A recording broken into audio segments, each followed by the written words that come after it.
Buenos días, compañeros y compañeras. Buenos días. Buenos Bueno, ya días. hemos esperado unos minutitos. Creo que ya está la mayor parte de la gente, los demás compañeros y compañeras que vayan entrando y vamos a dar inicio a la jornada 2 de esta formación. Antes de nada, pues nos vamos a presentar. Somos los compañeros de Inserta de Córdoba. Mi nombre es Juan y los demás compañeros que van a estar acompañándonos van a ser Laura y Paco. Aquí al principio dejamos el programa de las dos jornadas, el que dieron nuestras compañeras allá de Jaén, que me gustaría felicitarlas porque fue una formación bastante productiva y a la vez que práctica, que, que tanto con los datos que dieron como con los vídeos, los casos y demás que pusieron, pues seguimos sumando y creando esa conciencia que entra dentro de nuestra responsabilidad. Y bueno, pues vamos a hablar un poquito de qué es lo que nos toca hoy. La temática es relaciones saludables, construir una familia y un entorno empático asertivo. Vamos a desarrollar el contenido de esta formación hacia el colectivo LGTBI, más orientada a la familia y en descubrir estas herramientas como la empatía y la asertividad y algunas más que iremos detallando para seguir, como hemos dicho, pues sumando, para seguir creando conciencia y poniendo nuestro granito de arena. Antes de comenzar, me gustaría que viésemos un vídeo para conectar un poquito.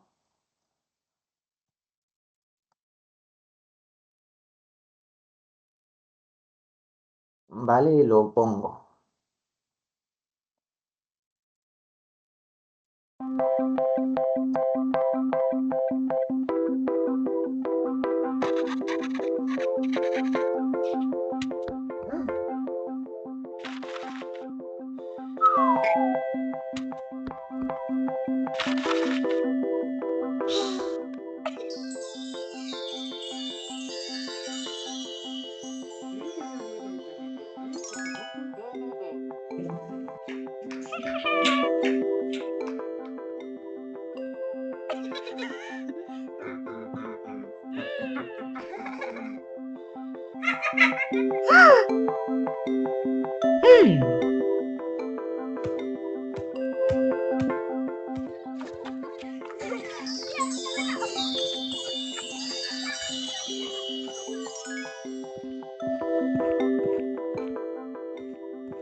Yay!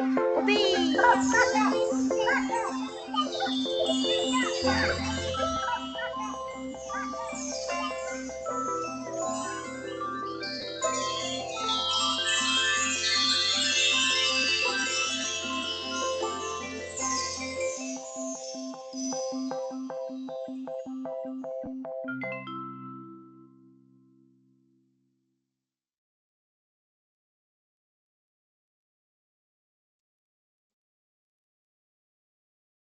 Bueno,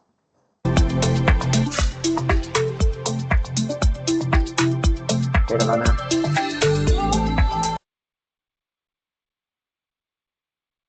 La importancia de los colores, ¿no?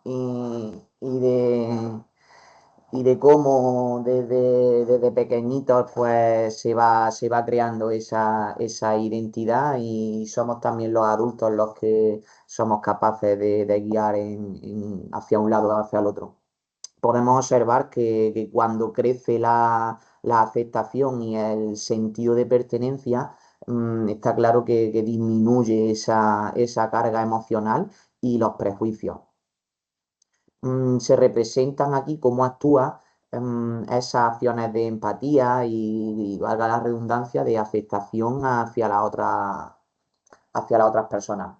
Hemos querido poner también este vídeo porque como responsables y trabajadores de educación y del ámbito social, nuestro rol es acompañar en este proceso, contribuir a que esa mochila que se veía en el vídeo, que no sea desde una visión totalmente teórica, sino que esté más en el día a día, en nuestro trabajo, en nuestra lucha diaria, escuchando, validando, acompañando y evidentemente reconociendo lo diverso, la importancia a la diversidad que veía el chico en el microscópico. Hoy vamos a ver herramientas, como hemos comentado antes, que fomenten ese entorno seguro y empático. ¿Por qué? Porque es que esto va cada vez más acelerado, más diverso, y ese fortalecimiento de esas relaciones humanas es cada vez una necesidad que nos urge más.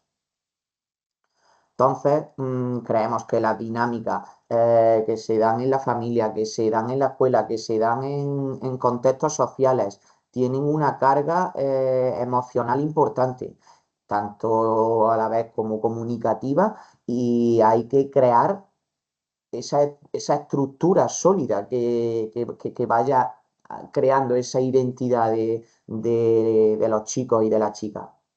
Entonces, promover en nuestra responsabilidad esas relaciones saludables es una herramienta que tenemos que seguir construyendo y dándole prioridad a ese bienestar individual y colectivo. Así que bueno, pues que en esta jornada vamos a reflexionar de la importancia de estos entornos seguros, empáticos, asertivos. Sobre todo va orientada al núcleo familiar, pero también en lo cotidiano, en lo que nos lleva a nuestro día a día en nuestro trabajo. Mm,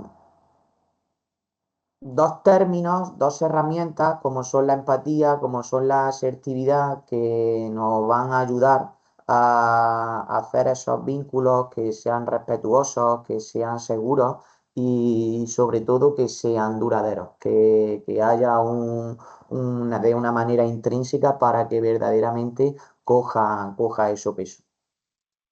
No he comentado antes, pero si os apetece aportar algo o creéis que podemos hablar de algo que estamos comentando, algo de la diapositiva o alguna experiencia que os apetezca comentar, pues en el chat lo ponéis y estamos aquí los tres, así que entre unos y otros vamos dando respuestas y que esto sea pues más rico a la vez que participamos todos. Bien, esta jornada, como digo, lo que es ¿qué objetivo no nos hemos propuesto? Pues que generar esa conciencia sobre la responsabilidad que tenemos compartida entre todas las personas que estamos en este barco, niños, jóvenes, adultos que puedan sentirse escuchadas, que puedan sentirse bien acompañadas y que puedan sentirse valoradas. Así que, construir una familia y un entorno empático no debe ser una tarea espontánea, sino que esto requiere, como ponemos ahí, un aprendizaje, requiere unas prácticas y requiere un compromiso, requiere a que este granito sea día a día y que no solamente se quede en las partes que nos dedicamos a esto, sino evidentemente también en las personas que toman decisiones sobre nosotros y que deben y que tienen que apostar en nutrir y en financiar toda esta temática y esta importancia de seguir siendo mejores y más diversos. Bueno, ahora vamos a centrarnos un poquito en las personas del colectivo LGTBI, bueno, a raíz de estas dos herramientas que tenemos en la formación, para que sigamos fortaleciendo estos vínculos familiares y del entorno que les rodea. La empatía es una variable clave en la comprensión y en la reducción de conductas discriminatorias hacia el colectivo LGTBI. Se trata de un constructo psicológico que permite a las personas identificar qué es lo que piensan, qué es lo que sienten y cómo van a responder emocionalmente ante esas percepciones que tenemos. Entonces, como hemos comentado antes, pues bueno, yo me dedico a educación, estoy en un piso de emancipación, entonces creo que por mi trabajo y por mi conciencia social, la educación en esto es vital. Entonces, doy especial relevancia a los contextos educativos, donde creo que tienen que ser o se tienen que construir esos entornos inclusivos y de respeto. Entonces, encontrar y incluir estas estrategias formativas orientadas a darle visibilidad a esa diversidad sexual y de género, creo que tienen un papel fundamental en esa promoción del respeto y la equidad.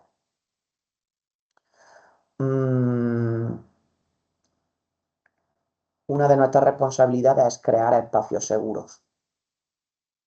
Y para estas personas, entonces, esa prevención de actitudes discriminatorias ayudan a generar ese ambiente de seguridad, ese ambiente de respeto, esa dignidad y el bienestar integral de la persona, que es lo que creemos y es nuestro objetivo principal. Bueno, para hacer esto un poquito más ameno, más dinámico, hemos considerado que en vez de estar aquí hablando demasiado tiempo y ser esto un poco monólogo, pues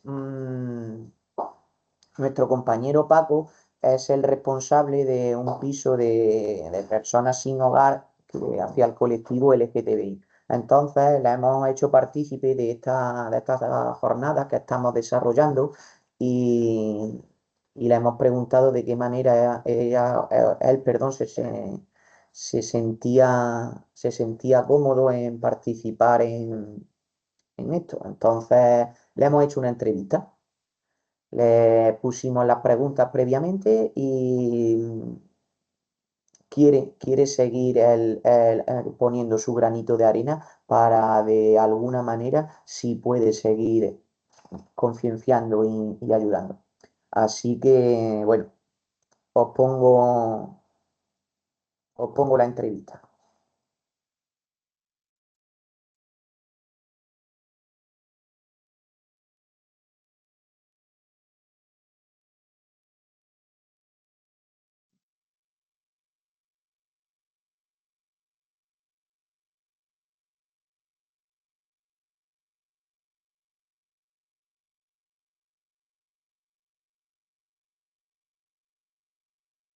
Bueno, en eso pasé un buen proceso, porque de niño me gustaban las chicas. Me crié en un ambiente de familiar y no sé, me gustaban las chicas. Cuando fui creciendo, jugando con mis amiguitos no sé, del colegio, del barrio, pues empecé a descubrir cosas que eran nuevas para mí.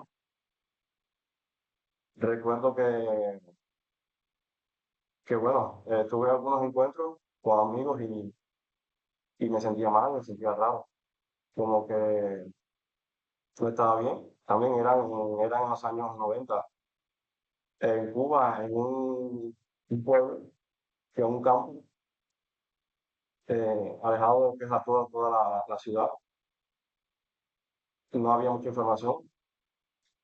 Y bueno, nada, fui creciendo, entré a secundaria, mantenía, no sé, mi novia en aquel entonces. Pero cuando ocasionalmente estaba con un chico, pues me sentía mal y bien a ver. Hasta que ya cumplí los, los 15 y me mudé para lo que es la capital. Ya allí sí ya empecé a subir en edad y a los 21 pues tuve mi primera relación con un chico y a partir de ahí pues ya supe que esto era lo que me gustaba.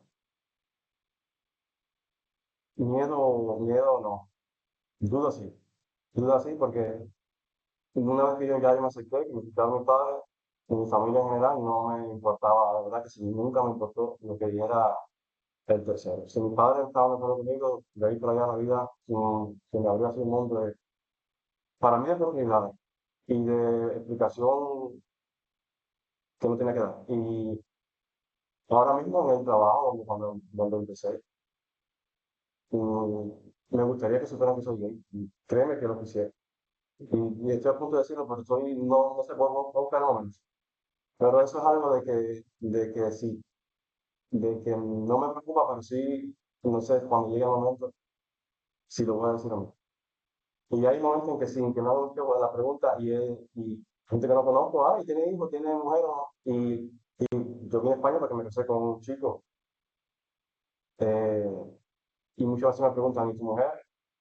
Y le digo, sí, me casé con una chica, sí, bien, no sé cómo, pero no, es que tampoco me interesa que todo el mundo lo sepa. Eso es otra cosa, no me interesa que todo el mundo lo sepa, lo problema que yo pienso, no sé, que me pueda afectar, pero por el momento no, miedo no, dudas sí.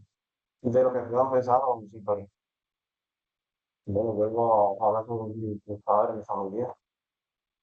A los 21 años, casualmente mi papá, mi primera relación, fue cuando empecé a salir de la casa más tiempo, los fines de semana por lo general. Y había una vecina a la cual fue la primera que le conté, vecina que era amiga de mi papá, y yo pienso que ella se lo ha comentado a él. Pero bueno, en mis salidas no sé, y mis mentiras que yo le contaba a ellos, pues era evidente de que algo estaba pasando y mi papá me sentó así, frente a una silla así, y me dijo, tú sabes que soy tu papá, pero también soy tu amigo, mi papá es profesor, sabes que yo he leído mucho, soy muy civilizado, dime qué está pasando, ante que otras personas que sí lo saben, me digan, porque parece que ya la vecina había hablado más. Y ya le comenté que sí, que el chico que le había conocido era una relación, que ya llevábamos un tiempo juntos, porque yo a ese chico le llevé a la casa como un amigo. No nos quedamos a dormir ese día en la casa, pero sí lo que sí, mira papi, un amigo de Camagüey, Camagüey es una provincia de Cuba.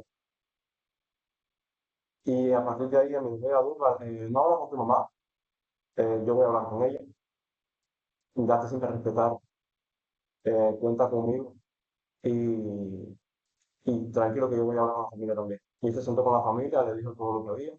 Y a partir de ahí se acabó el que hay mi abuela, ay, mi niño, cuando va a tener una novia a la casa, ay, mi niño, que como voy a tener mi nieto, ay, mi niño. pero hasta que ya, entonces se quitó y me respeta muchísimo, muchísimo, muchísimo. A partir de ahí, como que me abrieron así la sala, así, de verdad, y me fue como que me quitó un gran peso de encima. Y me ha ayudado mucho a, yo sé, lo seguro, a tener seguridad y a caminar sin miedo, la verdad.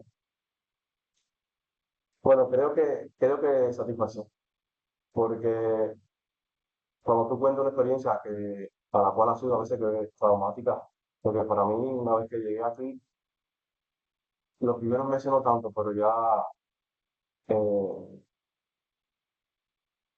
casi al año sí, empecé a vivir experiencias un poco duras y salir del entorno ese donde estaba y llegar aquí, por lo menos a Córdoba, a este proyecto, pues me ayudó muchísimo.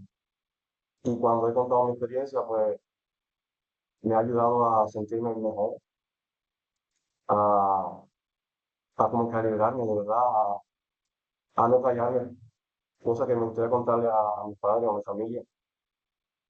Que sabe, a algún amigo que no se lo he contado, porque a veces me da vergüenza, o temor, o miedo, o sea, que digamos, que no me ha ido bien. Pero sí, cuando cuento algo que me ha pasado, eh, sí, te hace sentir, por lo menos a mí, como que quitarme ese peso de encima. Y hay cosas que a mí te contaré también, que estoy a punto de contar, disculpa. Tranquila. Y, y nada, sí, se siente bien, por lo menos de mi parte se siente bien. Algo tan sencillo como preguntarte o sentarse y hablarte bien sin juzgarte.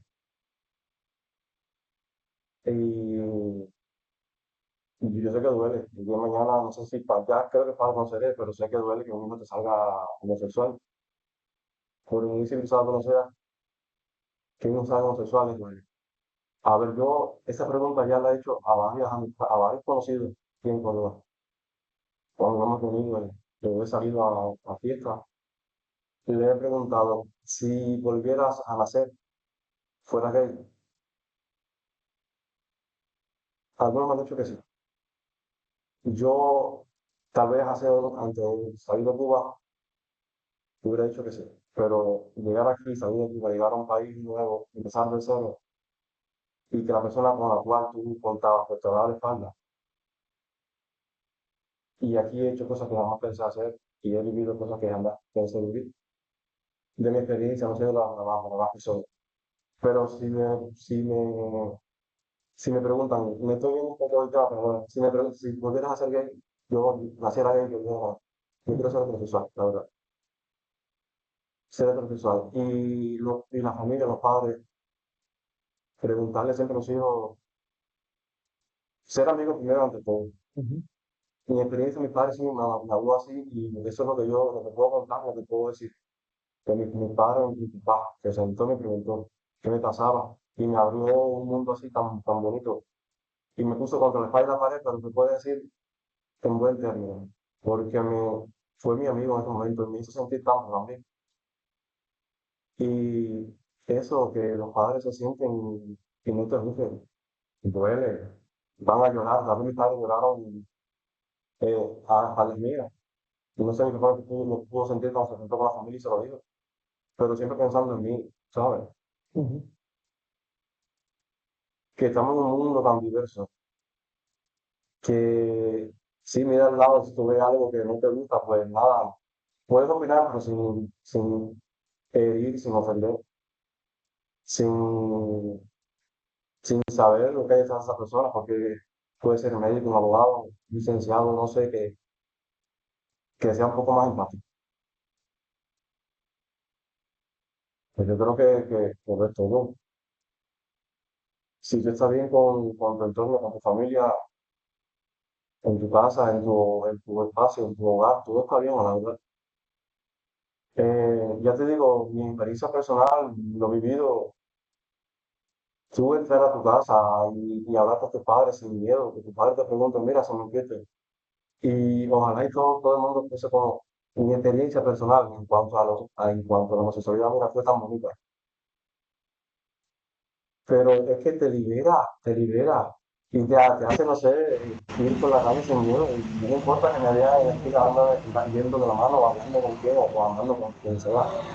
Que mis padres no me van a jugar. Más bien mi papá me va a salir al frente, va a decir, bueno, mira, son mi hijo.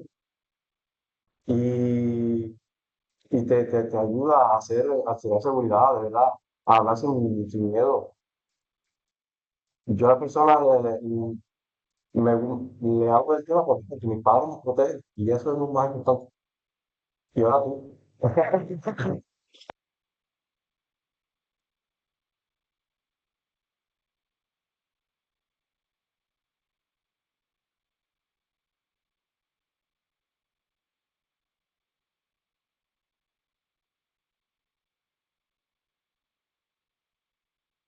Bueno, si os apetece comentar algo de la entrevista, pues lo ponéis en el chat y mis compis también estarán pendientes por si tenemos que dar respuesta. A mí sí me gustaría comentar algunas cosillas. Bueno, lo primero es que había pensado desde un principio, cuando hicimos la entrevista, se había hecho un poquito larga de tiempo y ir desgranando respuesta a respuesta, pero es que cuando la escuché y la vi tranquilamente, me enganchó. Me enganchó de tal manera que no quería parar de compartir todo lo que nos estaba trasladando, porque la verdad que emociona. A mí personalmente me emocionó. Y bueno, por algunas cosillas que quería comentar, esta importancia que le he estado dando al tema de la educación, de invertir, de la responsabilidad que tenemos nosotros, me conecta con lo que dice que al principio en su ciudad, una ciudad pequeñita, pues no había mucha información sobre esto. Entonces me hace seguir creyendo que esto es un camino largo y que hay que seguir invirtiendo. En la última formación que tuvimos sobre violencia hacia el colectivo LGTBI+, en el último centro de menores, nos decía la trabajadora social que había habido un cambio importante en el perfil de los chicos, porque era un centro de internamiento de menores infractores, y era solamente, como digo, de chicos. Entonces decía que había habido un cambio importante del COVID hacia acá. ¿Por qué? Porque sobre todo en la etapa del COVID se había dejado de apostar por este tipo de formaciones, por seguir creando esta capacidad en los chicos y en las chicas en edades tempranas, y, y eran adultos ya o casi adultos que estaban viendo el fruto. Es decir, que es que estamos teniendo verdaderamente dificultades en esto, es que hay una necesidad importante en crear conciencia en esto. Bueno, otra de las cosillas que me ha llamado la atención ha sido cuando dice, miedo no, dudas sí. Y lo siguiente ya, sí digo, ¿qué trasfondo tiene que haber detrás de esto? Le gustaría que lo supiesen, su identidad, lo que le gusta, lo que ama en su trabajo, pero duda en decirlo. Y si duda es por algo. No sabemos si es a nivel social, lo que le puede repercutir con los compañeros, si es a nivel laboral, ni le hemos preguntado, ni tampoco es algo que no nos interese, pero sí está claro que hay algo que él piensa que, no se está, que esto no está normalizado. Y ahí es lo triste. Bueno, uno de los puntos clave que es más emocional de la entrevista es cuando, o por lo menos para mí ha sido cuando el padre a los 21 años pues ya se entera que entra con un chico a casa, que sabe que es algo más que una amistad, y, y lo coge y lo sienta y le dice que es su padre pero que también es su amigo. que esté tranquilo y que le nace la responsabilidad de padre de hablarlo con su hijo, pero sabiendo y entendiendo el entorno familiar que tiene, de comunicárselo a él, a su abuela, a las demás unidades de la familia, para que su hijo sea aceptado y el camino le sea lo más llevadero posible. Es espectacular y la posición que tiene el padre. Cuando habla de empatía, que es lo que estamos trabajando en esta formación, dice, aún queda recorrido y trabajo por normalizar lo que me gusta. ¿Quién soy yo para juzgar, para decir lo que le puede gustar a otra persona, lo que sienta y lo que vaya a elegir? Y voy a terminar la entrevista con la pregunta que él se ha hecho y que ha hecho también a demás personas aquí en su círculo de confianza. Dice, si volvieras a nacer, ¿te gustaría ser gay? ¿O elegirías ser gay? Y él dice que no por, como habéis escuchado, por su historia de vida, por las experiencias que ha tenido.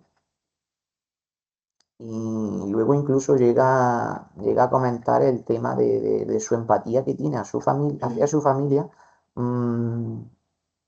entendiendo que ha habido momentos que su familia lo ha pasado mal, y lo ha pasado mal porque sabían que su hijo lo iba a pasar mal, porque no podría ser no ser afectado en ciertos contextos. Y todo esto es lo que nos traslada, que a él le llega a decir que si volviesen a hacer, pues cambiaría de orientación. Fuerte, ¿no? Bueno, pues pasamos a este punto, que aquí va a terminar mi intervención y le voy a dejar paso a mi compi Laura, pero vamos a tratar dos herramientas que ya he ido comentando a lo largo de este taller o, o de esta jornada, que son la escucha activa y la asertividad. En esa gestión del conflicto, ¿vale? Y vamos a poner en ese conflicto, vamos a asociarlo más a lo que es el ámbito familiar. Creo que hay que considerar que el conflicto no siempre lo podemos ver ni percibir desde un lado negativo, porque también el conflicto es lo que nos hace darnos oportunidades de crecimiento y de ahí encontrar acciones de mejora, si se gestionan bien, claro está. Entonces, hay que subrayar que en el contexto LGTBI es de especial importancia, porque es un tema sensible donde trata identidad, donde trata aceptación y comunicación. Entonces, ¿qué dos herramientas, como digo, vamos a ver? Primero, escucha activa. En esa escucha no vamos a centrarnos únicamente en la palabra, sino qué hay detrás. Vamos a analizar lo que me está diciendo esta persona. ¿Y qué hay detrás? Hay detrás unas emociones y hay detrás unas necesidades que hay que cubrir. Entonces, ¿cómo puedo llevar a cabo esta escucha activa? Con un contacto visual, con un lenguaje corporal abierto, donde la persona se sienta cómoda, le damos ese espacio seguro para que vea valga la redundancia, ese espacio de seguridad y que se sienta importante. ¿Cómo podemos hacer que esta escuchativa cobre aún más énfasis? Con esa reformulación, por ejemplo, lo que entiendo que me estás contando es, y luego, por supuesto, como hemos dicho, que no se quede únicamente en la palabra, sino en esa validación emocional. Entiendo que para ti esto es importante por lo que, ¿vale? Son pequeñas herramientas que creemos que hay que poner en práctica diariamente. Y luego está la asertividad. expreso lo que pienso, expreso lo que siento, siempre con respeto. Entonces os hemos puesto aquí 3 fases en un hecho donde, donde explico, donde explico una situación, donde hago o digo mi emoción, cómo me siento y luego esa petición. Y por ponerlo un poco más ejemplificado, describo la situación cuando en la comida familiar estoy escuchando chistes sobre las personas LGTBI. ¿Cuál es mi emoción? Mi emoción es que me siento incómodo y poco aceptado. ¿Y qué es lo que planteo? ¿Qué es lo que pido? Me gustaría que evitásemos este tipo de comentarios porque me duele. Entonces, para darle fin a estos conflictos que se pueden, que se le pueden dar, que nos podemos encontrar, que se pueden encontrar las personas con las que vayamos a trabajar, estas 2 herramientas que nos ayudan a reducir el rechazo y a fortalecer esos vínculos. Pero lo que hay que tener en cuenta es que hay que entrenarlas, que hay que seguir creando huellas y día a día, pues, dándole énfasis. Bueno, pues por mi parte, le dejo la palabra a mi compi Laura, que seguro va a encandilar y es una profesional de este tema.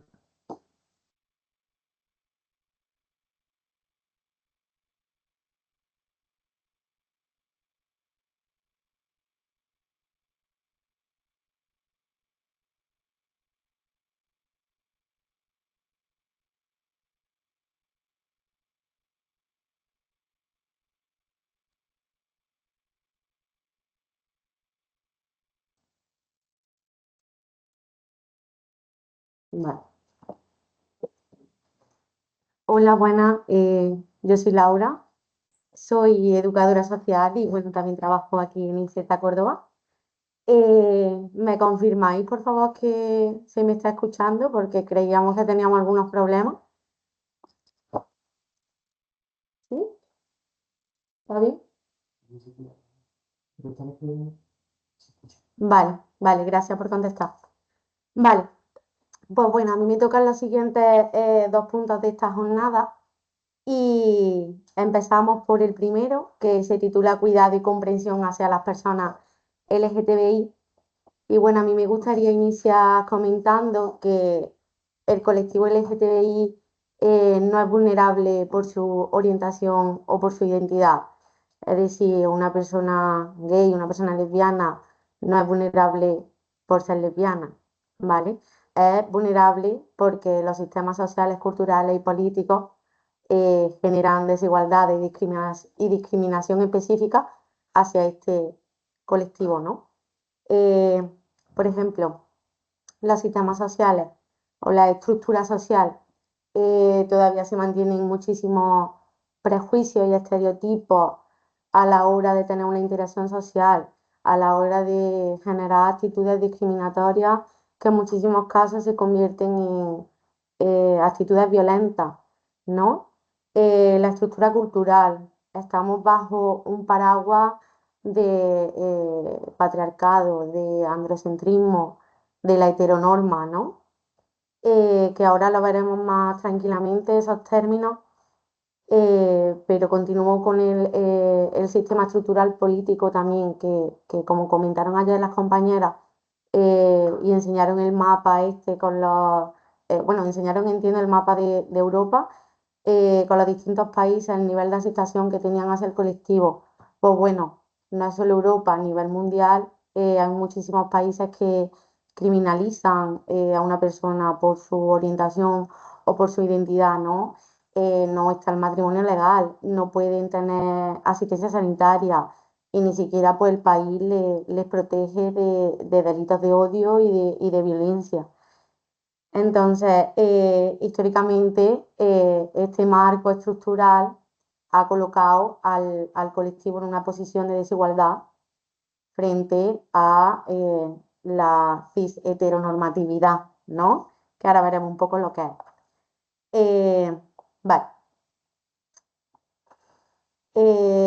Empezando por lo más básico, en la sociedad, pues continuamos con una visión binaria del género. Entiendo que la mayoría de aquí sabe lo que es el sistema sexo-género, ¿vale? Que habla de que, bueno, el sexo es la parte biológica de la persona, los genitales con los que nace, macho, hembra, ¿vale? Y esto está relacionado con el género y se asume que eres mujer o hombre en base al sexo biológico que tengas, ¿no? Si naces macho con genitales masculinos, eres de género hombre, y si naces hembra con genitales femeninos, eres mujer. Vale, eres hombre o mujer y tienes que cumplir con los roles y comportamientos de género que se te han asignado socialmente, ¿vale? Es un constructo social. Entonces, a lo largo de la historia se ha colocado lo masculino por encima de lo femenino o de cualquier otro género que no sea binario, ¿vale? Entonces, ¿qué pasa con el resto? Pues que quedan invisibilizados y que sus experiencias pues no se tienen tanto en cuenta o no se muestran en diversidad, ¿vale? Entonces, como comentaba, básicamente el androcentrismo es tener la mirada masculina o las experiencias masculinas como la verdad absoluta, como la norma, ¿vale? Como lo general. Androcentrismo, aquí no lo he puesto, pero androcentrismo es lo mismo que patriarcado. No, no es lo mismo, ¿vale? El androcentrismo legitima el patriarcado porque es validar lo masculino como la verdad, pero el patriarcado es como el reparto de poder. Entonces, si lo masculino es la verdad, el hombre es el que tiene el dominio y el poder. No sé si me estoy explicando, si tenéis alguna duda, pues por el chat y los compis me dicen. Todo esto está muy relacionado pues, con la heteronormatividad y la cisnormatividad, que en este caso la heteronormatividad sería entender que las personas heterosexuales es lo natural y lo normal y lo que debe de ser. Y la cisnormatividad, entiendo que conocéis el término de cisgénero. Las personas cis son las personas que se identifican con su sexo asignado al nacer, ¿vale? Yo nazco con mi sexo hembra y me identifico con que soy mujer, ¿vale? Pero a lo mejor otra persona nace con su sexo macho y no se identifica con ese género que se le suele asociar, ¿vale? Entonces, una persona cis sería yo. Yo me identifico, nazco con genitales femeninos y me identifico siendo mujer, ¿vale? Entonces, entender que la cisnormatividad es lo natural también. Eh, entiendo que he soltado aquí bastantes conceptos. Si algo queda duda o hay que repetir, me decís. Ay, ay, vale.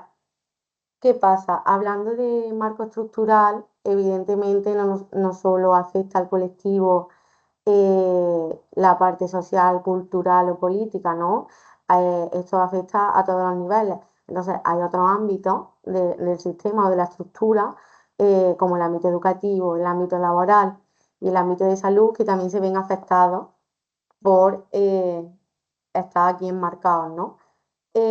A nivel educativo, por ejemplo, comentaba mi compañero Juan de que hay avances y que se está trabajando en mejorar la educación y tener un enfoque de género diverso, ¿no?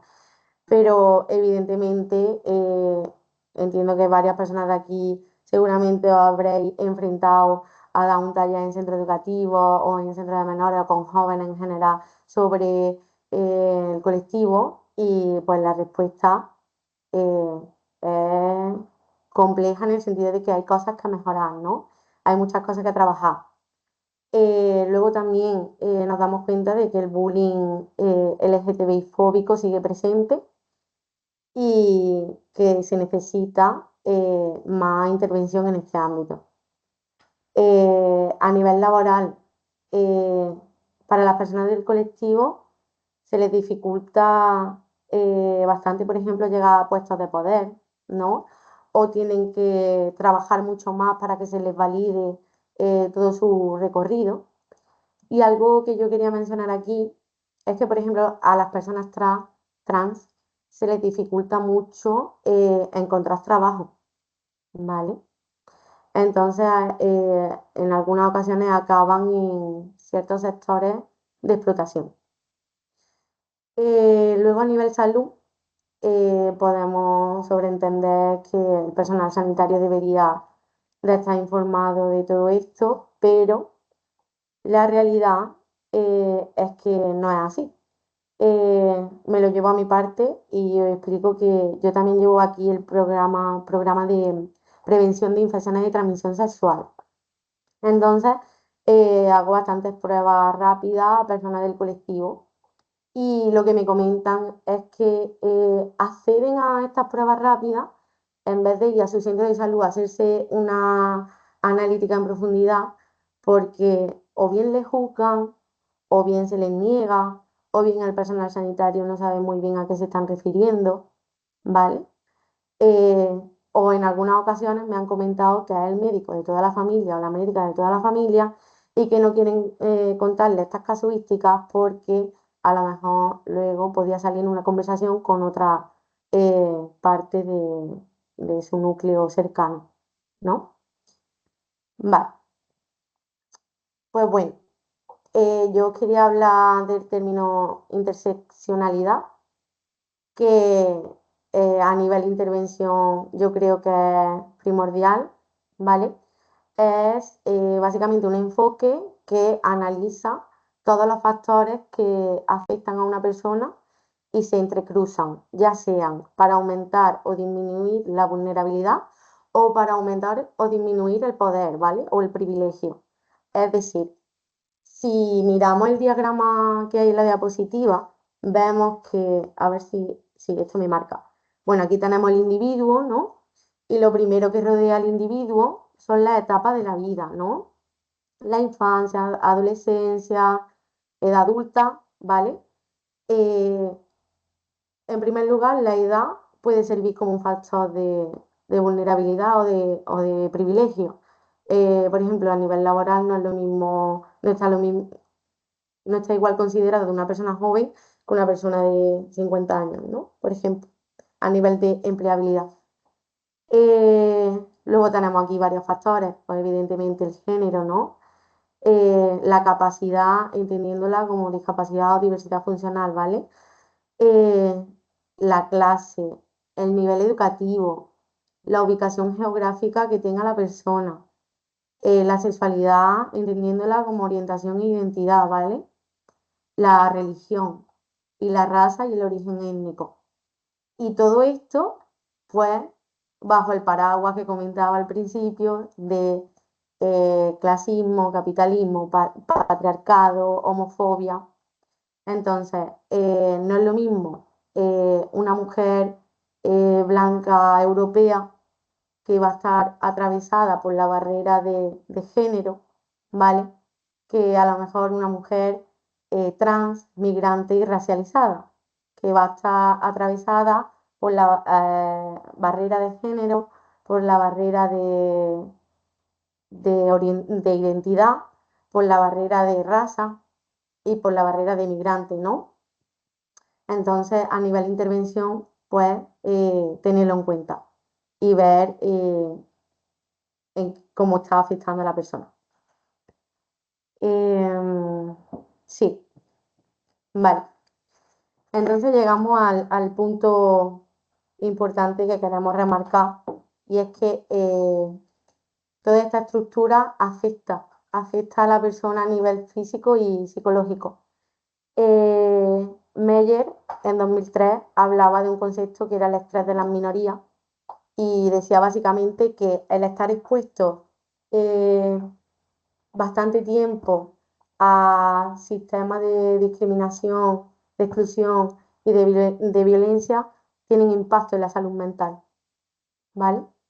Entonces, tenerlo en cuenta y dejar claro que no es la orientación ni la identidad la que te hace vulnerable, la que te hace tener consecuencias, sino la estructura, ¿vale?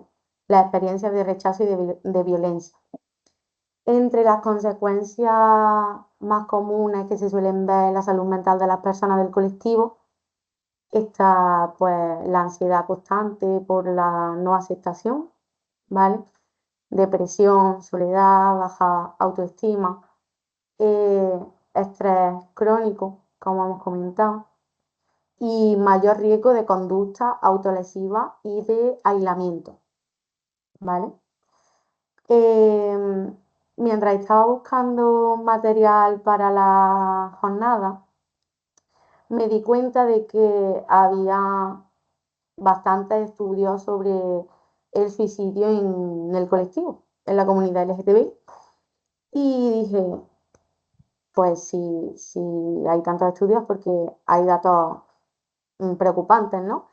Entonces busqué y os he dejado aquí algunos. Por ejemplo, un 33% de las personas LGTBI han pensado en suicidarse y un 18% lo ha intentado. Luego, por ejemplo, las personas trans o no binarias tienen 16 veces más probabilidades de sufrir depresión que la población en general. Y como comentaba la importancia del entorno educativo, mi compañero Juan, había un estudio o varios estudios que decían que el 58% de los jóvenes trans ha sufrido acoso escolar por el simplemente hecho de ser trans y el 28% ha tenido que cambiar de centro educativo, ¿vale? Entonces, poner la mirada en eso también. Vale. Ahora entro en el punto 2. El punto 2 trata sobre los procesos de salida del armario y su acompañamiento. Y bueno, salir del armario es básicamente decir a la sociedad que no pertenece a la heteronorma, ¿no? Que tiene una orientación, una identidad diferente a la norma. Se sobreentiende o el imaginario colectivo entiende que las personas solo salen del armario una vez. Es un momento clave en el que salen del armario, se lo cuentan a su familia, amigos y a su entorno cercano y ya está. Pero no, ¿vale? Como comentaba Durval en la entrevista, yo le quiero contar al entorno del trabajo que soy gay, no me importa que lo sepan, pero tengo dudas. Entonces, las personas del colectivo tienen que estar continuamente justificando o explicando que tienen orientación tal o identidad tal, ¿vale? Evidentemente hay unas motivaciones para salir del armario, ¿no? El liberarte, como decía Durval, el que se me abrieron las alas, el tener tu aceptación propia, el poder compartir con la comunidad LGTBI, el ser feliz, básicamente, ¿no? Pero también tiene muchas barreras. Y entre ellas pues está la vergüenza, el miedo, el cumplir con las expectativas familiares, el miedo y riesgo a ser discriminado, a sufrir conductas violentas, ¿no? Pero queríamos hacer hincapié en que una de las mayores barreras pues es la barrera familiar, ¿vale? La familia tiene muchas definiciones, cada uno puede coger la que considere, pero básicamente es un grupo de personas que te acompaña en tu desarrollo, ¿vale? Tiene dos funciones fundamentales y una es la de sociabilización, es el primer entorno de la persona donde empieza a tener interacción social y la segunda es la de creación de una identidad, ¿no? La familia, pues evidentemente te va a inculcar unos valores, una educación, unas maneras o formas de ser, ¿no? Y tú, si rompes con esos valores, esas formas de ser, esas expectativas de la familia, recibe rechazo familiar y eso tiene consecuencias, ¿no? Aquí podemos ver que las consecuencias a nivel familiar se dividen a nivel emocional y psicológica, ¿no? Pues le genera baja autoestima, casuística de salud mental a la persona, aislamiento, pues lo que hemos ido comentando, ¿no? A nivel conductual, pues muchas veces el ocultamiento, hay gente que no sale del armario hasta que tiene 50 años, ¿no? Y ha vivido media vida oculta o con una doble vida, ¿vale? Luego fuga del hogar, como comentaba Juan, y sabéis que Durval pertenece al programa.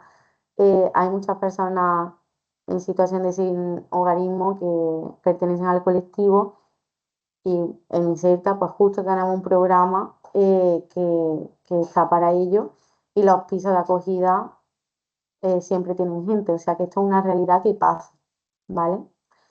Y luego evidentemente pues el consumo de sustancias y tal.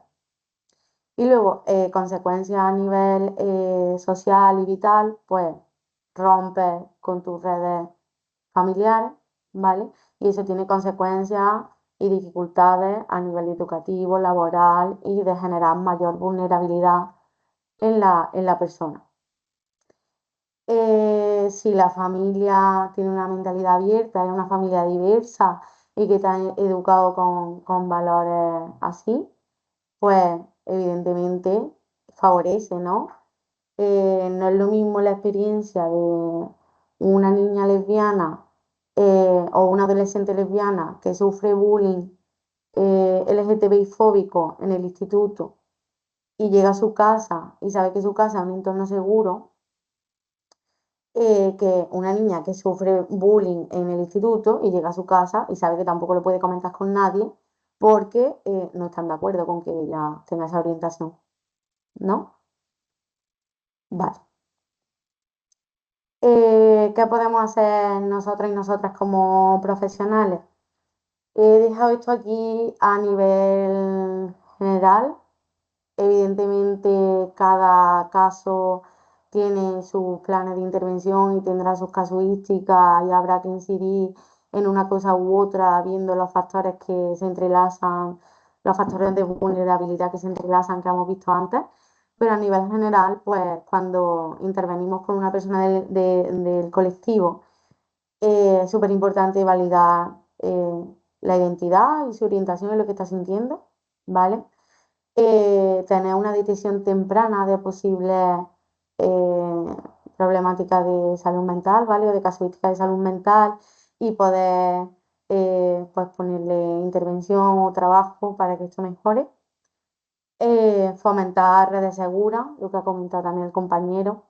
He de decir que bastantes asociaciones LGTBI o pro LGTBI o de gente LGTBI tienen programas específicos de ocio para que se generen entornos de iguales, ¿vale? Que eso está bien tenerlo en cuenta por si de repente pues, tenemos que dar esta información a alguien. Y luego, evidentemente, pues trabajar el empoderamiento de la persona, ¿no? Pues a nivel de talleres, de actividades que fortalezcan su autoestima, sus habilidades. Y también una cosa importante, que justo tenemos el programa aquí también en Inserta, es el programa de mentoría, ¿no? Si tenemos un joven en situación de vulnerabilidad que pertenece al colectivo, pues darle esa opción de tener un referente, un mentor que pueda ser un igual, que puedan compartir experiencias. A mí eso me parece bastante enriquecedor, ¿no? Luego, evidentemente, con la familia, si tenemos que trabajar, si la familia se presta a trabajar, ¿vale? Es importante, yo sé que es complicado, pero cuando a lo mejor hay una idea muy contraria, ¿no? Pero es importante escuchar sin juicios, ¿no? Dejar que expresen sus dudas, sus miedos e intentar como corregir sus verdades erróneas, ¿no? A lo mejor informarles en diversidad, en conceptos, en desmentir mitos y evidentemente acompañar en el proceso de aceptación. No imponer nada, de hoy para mañana nadie va a aceptar una cosa así, ¿no? Si tienes una idea muy contraria. Entonces, ser paciente y acompañar en el nivel de aceptación del proceso. Luego, os quería dejar algunos recursos. En el área de diversidad se hicieron el año pasado unas guías donde salen, unas guías a nivel andaluz, donde salen entidades que trabajan con el colectivo en Andalucía. Se hicieron por provincia. ¿Me podéis confirmar que estáis viendo lo que yo? Es una carpeta de Drive, ¿sí? Sí, sí, sí. Vale. Sí. Vale, pues aquí tengo, os he dejado las guías de diversidad que están ordenadas por provincia. Me voy a meter aquí, por ejemplo, la de Córdoba, la que me toca. Vale, aquí podéis ver algunos aspectos legales, ¿vale? Y luego, a partir de aquí, empiezan los recursos autonómicos, ¿vale? Pues asociaciones, entidades que trabajan con el colectivo. Tienen una breve descripción a lo que se enfocan y el contacto. Luego, ay, vale, está a nivel provincial también, ¿vale? Esto, por ejemplo, sería en Córdoba, pues en Almería, pues las de Almería, y así. Os he dejado también las guías para la mujer, porque también las hicieron desde este área, y por si las queréis tener, nunca viene mal, es básicamente lo mismo, ¿vale? A ver si se enfoca. Salen a nivel autonómico y luego provincial. ¿Las comparto? Sí, por favor. Vale. Y os he dejado también, que a mí esto me ha pasado, que me han pedido información del cambio de nombre para las personas trans a nivel administraciones. Y bueno, hay una breve explicación de cómo hacerlo en el DNI, en el centro educativo, en la tarjeta sanitaria y en el trabajo. ¿Vale? Eso por ahí. Luego vuelvo a la presentación, que, insisto, lo del cambio de nombre en cada provincia será de una manera. A nivel general será así, pero ya sabéis, esto es ensayo-error. Y si no, por ejemplo, aquí en Córdoba está la entidad, la asociación Todes Transformando, que hacen mucho acompañamiento a personas del colectivo con estos temas. Entonces, yo si tengo alguna duda, pues les llamo y nos coordinamos y vemos. Aquí había dejado, digo había porque ahora veréis, un mapa interactivo del ministerio que salían entidades que trabajan con el colectivo a nivel nacional. Estaba muy bien hasta que me metí hoy y pone que están haciendo mantenimiento de la página. Yo espero que esto en algún momento vuelva a funcionar, ¿vale? Porque estaba bastante bien. Para saber un poco si tengo de repente que darle información a una persona que está en Galicia, pues qué hay ahí, ¿no? Luego había dejado aquí los mapas de ILGA, que es lo que enseñaron ayer las compañeras, que bueno, pues aparte del europeo, hay muchos más. Podéis ver a nivel nacional, por continentes, tal, ¿vale? Y luego la página de la Federación Estatal de LGTBI, que está bastante bien a nivel... Uy, perdona, ¿no le puedo pinchar? Salte de la pantalla completa. Vale, lo busco aquí, ¿no? Ahí lo tienes, ahí lo tienes. No lo veo. Abajo, el enlace no lo tienes. Pues parece que no. Un momento que lo busco.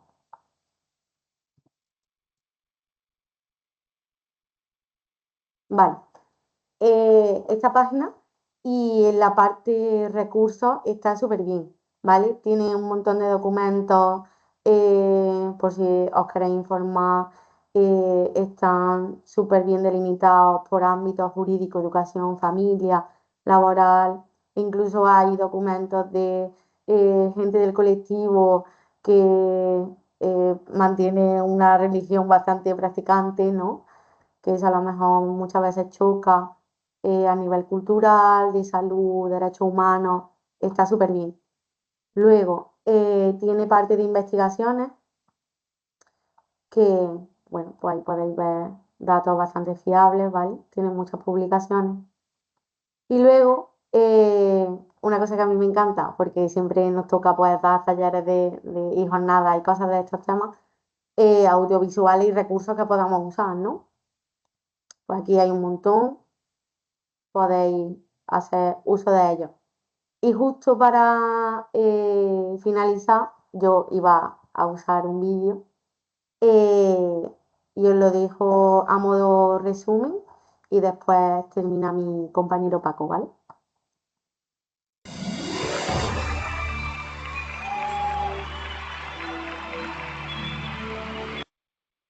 No, pues no termino. Voy a quitar la cámara que si no, la cámara y el micro. Vale.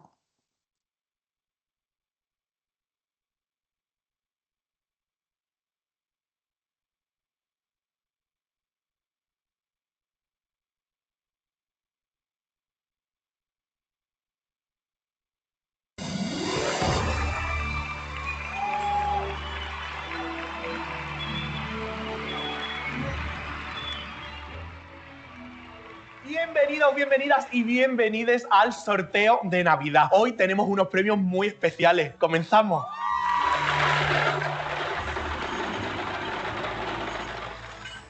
El 4. Tu vecina te insulta en la escalera. 4 de cada 10 personas LGTBI+ ha sido víctima de actos de odio en los últimos 5 años. El 1. Tu padre te echa de casa. 1 de cada 3 personas LGTBI+ se ha visto obligada a irse a vivir con amistades o parientes.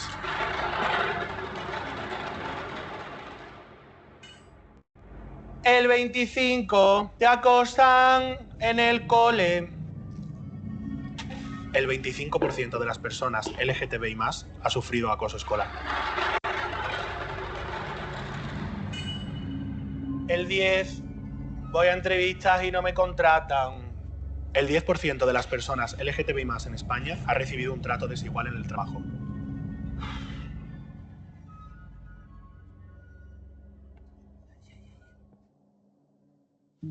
Seis de cada 10 personas LGTBI+ se meterán en el armario para volver a sus casas estas Navidades. Esta es la realidad que sufrimos muchas personas cada día en España. En la lotería del odio, el mejor premio es no vivirlo. Ayúdanos a que podamos vivir sin miedo y siendo quienes somos.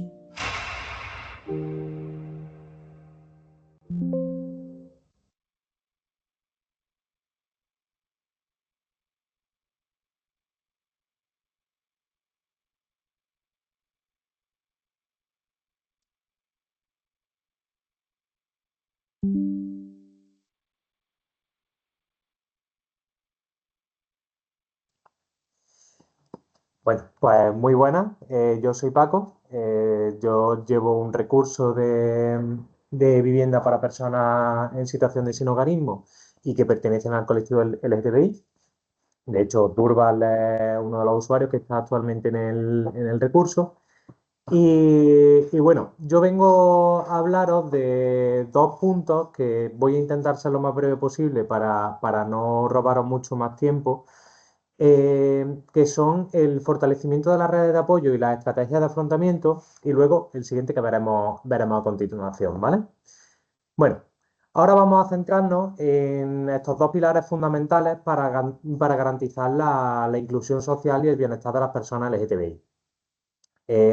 Pensemos por un momento en lo que significa para una persona joven, por ejemplo, enfrentarse al rechazo familiar o a la discriminación social o a la falta de referentes positivos. Todo esto puede hacer que la persona se enfrente a una vulnerabilidad enorme, que puede derivar en un aislamiento, en que haya problemas de salud mental o incluso en la exclusión más absoluta. bueno, que por desgracia es un habitual, por ejemplo, en el recurso en el que yo trabajo. Bueno, pues aquí es donde entran en juego las redes de apoyo y algo que hacemos mucho hincapié, al menos aquí en la provincia de Córdoba. Porque las redes al final no son solamente eso, sino que son un salvavidas, un colchón que amortigua esa caída que tiene la persona y que la sostiene cuando el entorno falla. Estas redes de apoyo pueden ser o formales, que son aquellas que ofrecen instituciones, que dan asociaciones, servicios sociales o entidades comunitarias, e informales, que son las que construimos con la familia, las amistades, el vecindario, una comunidad cercana. Ambas son complementarias y necesarias, eh, pero por desgracia para muchas personas del colectivo LGTBI, la familia de origen no suele representar o no siempre representa un espacio seguro. Y ahí es donde aparecen las familias escogidas, que son aquellas que cumplen ese papel esencial, que es cuidar, reconocer y acompañar donde la familia biológica no lo ha podido hacer o no lo ha hecho. Las familias escogidas no son algo menor, sino que es algo que tiene muchísima importancia.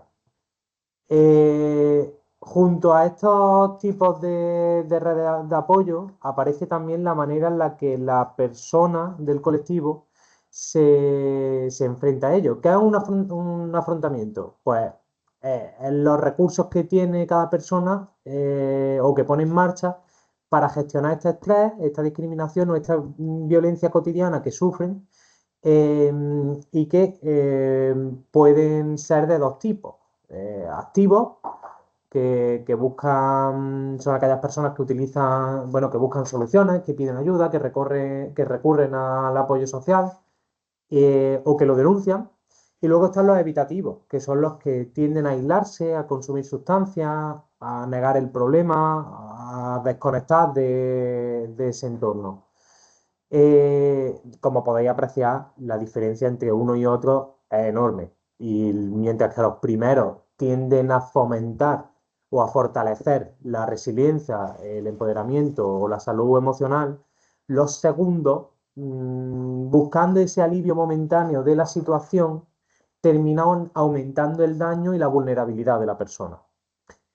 Aquí el papel del profesional, en mi opinión, es decisivo, porque se debe centrar en acompañar a unas estrategias activas que fortalezcan estos afrontamientos activos, valga la redundancia, y evitar que se cronifiquen lo que son los evitativos, ¿vale? Lo siento por la redundancia de nuevo, pero al final hay que intentar eso. Bueno, ¿y cómo lo hacemos? ¿Cómo hacemos todo este trabajo? Pues hay varias líneas de trabajo que son fundamentales, que son, primero, identificar las redes existentes que tiene la persona y ayudar a fortalecer las que son positivas.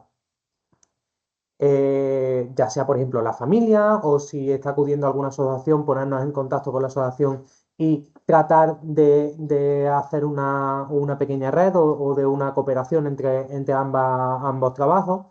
Luego, favorecer la creación de otros vínculos comunitarios, tanto en lo formal como en lo informal, que fomenten el bienestar de la persona. Promover la habilidad de comunicación asertiva y gestión emocional, no solo con nosotros mismos, sino con el resto de las personas.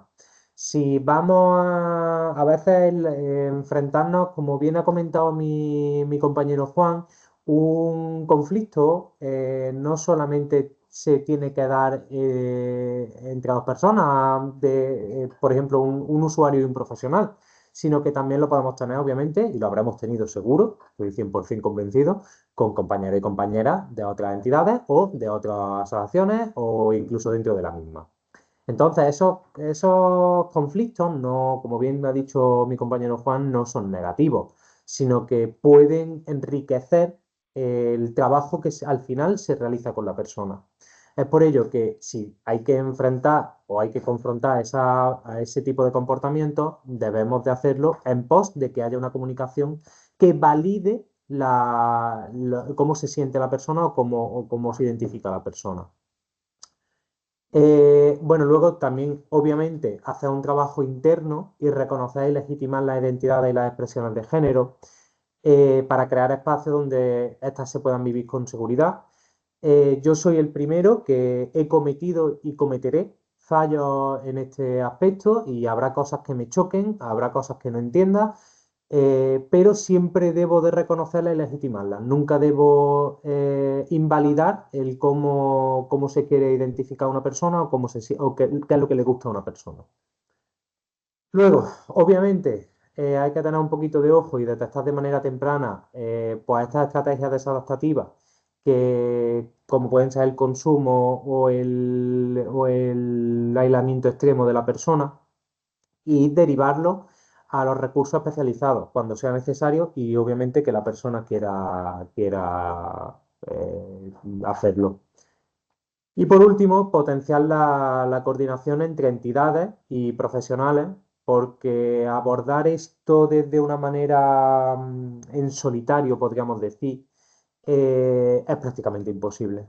No va a poder cubrir todos los ámbitos de la persona, no va a poder estar ahí las 24 horas del día cuando te necesite y tenemos una vida también. Entonces, si potenciamos esta coordinación entre entidades y hacemos un trabajo de colaboración, una red que permita que la persona se pueda apoyar cuando lo necesite en distintos profesionales, bueno, pues va a ser un trabajo muchísimo mejor. Luego, me gustaría hablar también sobre algo que aunque ya hemos hecho un poquito o lo hemos hablado un poquito, del fomento de la sensación de pertenencia de las personas LGTBI en sus entornos próximos. Bueno, ¿qué ocurre cuando una persona no tiene garantizadas estas necesidades? Vamos a pensar otra vez en el caso de la persona joven, ¿no? Que al volver a su casa no puede hablar libremente de quién es. O que en el instituto tiene miedo por las burlas o los insultos que puede recibir. O que en el trabajo, como por ejemplo en el caso de Durval, no lo comenta para evitar comentarios, porque dice que no le interesa lo que piensen los demás, aunque la realidad luego es que no es tan así. Pues suele derivar en que hay un sentimiento de soledad o la autoestima baja mucho o aparece ansiedad o la depresión y obviamente pueden aparecer conductas de riesgo que intentan tapar ese dolor. En cambio, cuando fomentamos este sentimiento de pertenencia, ocurre algo muy distinto, que es que la persona gana fuerza, mejora su bienestar psicológico y puede desplegar todo su potencial. Pertenecer no solo significa tener un apoyo emocional, sino también poder acceder a oportunidades y construir un proyecto vital con sentido. Y junto a este sentimiento de pertenencia, perdón, estaría la otra cara de la moneda, que es la seguridad. La seguridad no es solo que no te peguen, obviamente, o que no te insulten. Es tener la certeza de que puedes ser tú mismo o tú misma sin tener que esconderte. Por eso la seguridad no puede reducirse a la ausencia de violencia. Requiere una acción proactiva, un compromiso y un cuidado. Y para profundizar un poquito más en el tema, me gustaría mostrar la pirámide de Maslow, bueno, que es un modelo clásico de psicología que al final describe las necesidades humanas. En esta primera base tendríamos las necesidades fisiológicas, que son la alimentación, el descanso, la vivienda. Después, en el segundo escalón, estaría la necesidad de estabilidad, ¿no? De seguridad, que es la protección física, la estabilidad económica o la ausencia de violencia. En el tercero podemos encontrar la necesidad de pertenencia, las relaciones afectivas, los vínculos. Perdón, ¿no se ve la diapositiva? ¿Me podéis confirmar? ¿Ahora sí? Vale, vale, disculpad. Bueno, como iba diciendo, en el tercero nos encontramos la necesidad de pertenencia, las relaciones afectivas, los vínculos sociales y el ser aceptado en un grupo, por ejemplo. En el cuarto estaría la necesidad de estima, que es ser valorado, respetado y reconocido. Y en el último, la autorrealización, para poder crecer, desarrollar un proyecto vital, vivir la identidad plenamente. Si miramos esta pirámide, que al final es las necesidades que tiene una persona en su plenitud, se entiende mejor lo que significa para una persona del colectivo no contar ni con el de seguridad ni con el de pertenencia. Cuando estos escalones, es como una escalera, cuando estos escalones fallan, el llegar arriba, el llegar a los siguientes, es una tarea casi imposible, es muy difícil de conseguir. Entonces, ¿qué podemos hacer nosotros como profesionales del sector? Pues bueno, en primer lugar, visibilizar y normalizar la diversidad, ¿vale? Mostrar que hay referentes LGTBI positivos, tanto lo podemos hacer en la escuela, en el trabajo, en los medios, en las campañas publicitarias, da igual, visibilizarlo. Pero siempre evitando representaciones que puedan estigmatizar de estereotipos, ¿vale? Intentemos evitar hacerlo siempre así porque puede generar el efecto contrario. Luego, en segundo lugar, trabajar en la construcción de un espacio, vamos, de los espacios seguros, y aquí hablamos de protocolos claros contra la discriminación, de normas de convivencia inclusiva y lugares que puedan ser referencias donde cualquier persona sepa que será respetada.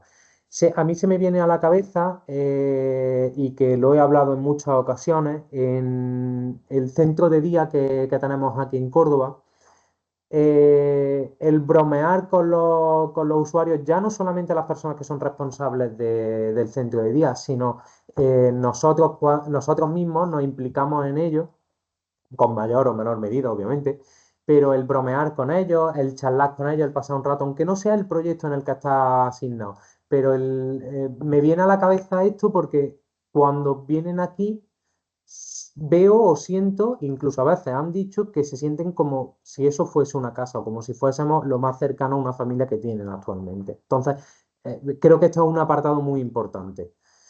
Luego, en tercer lugar, estaría validar la identidad y las expresiones, y eso significa cosas muy concretas, que es usar el nombre que se ha elegido, respetar los pronombres que hayan elegido, el reconocer que no hay una sola manera de ser un hombre o una mujer y que no es la misma, o sea, y que no es lo mismo esto que expresa o de amar, ¿vale? Que son cada uno al final respetar cómo se siente y validar esa identidad, no juzgarlo.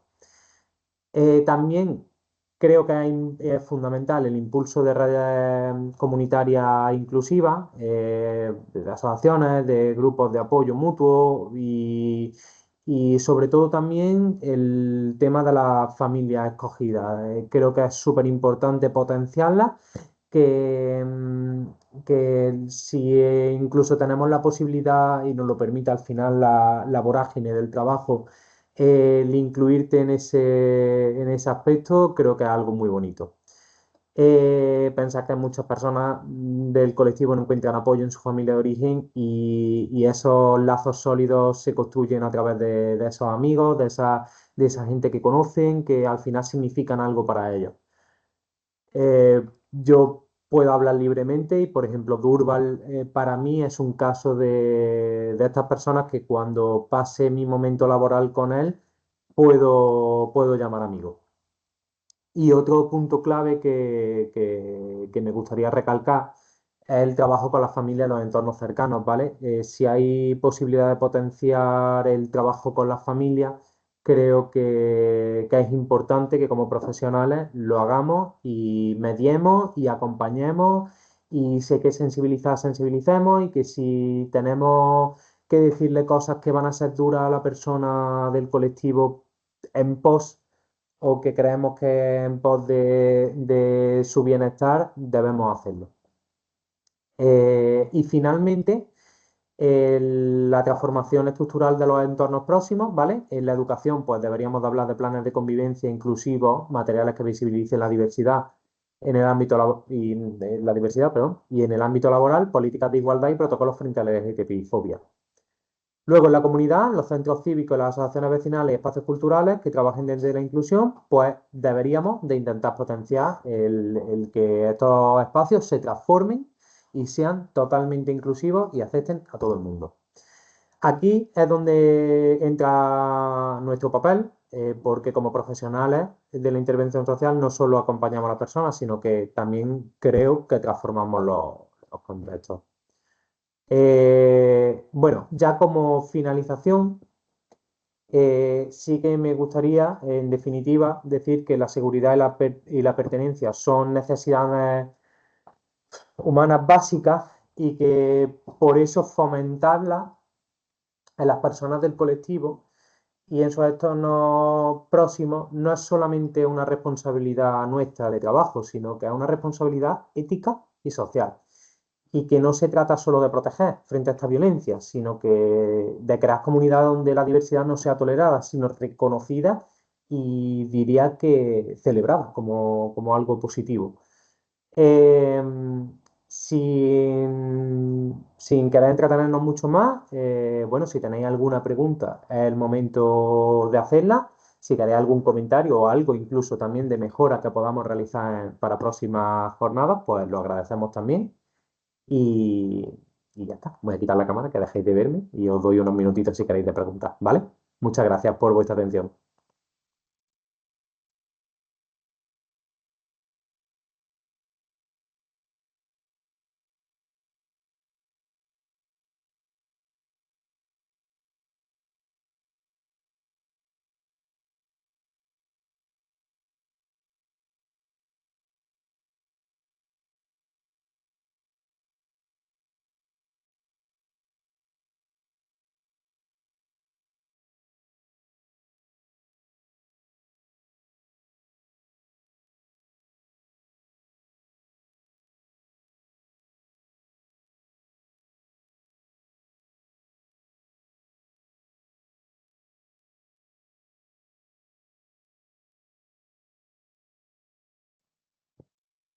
Bueno, pues nada, muchísimas gracias a todo el mundo y que paséis un buen día. Adiós.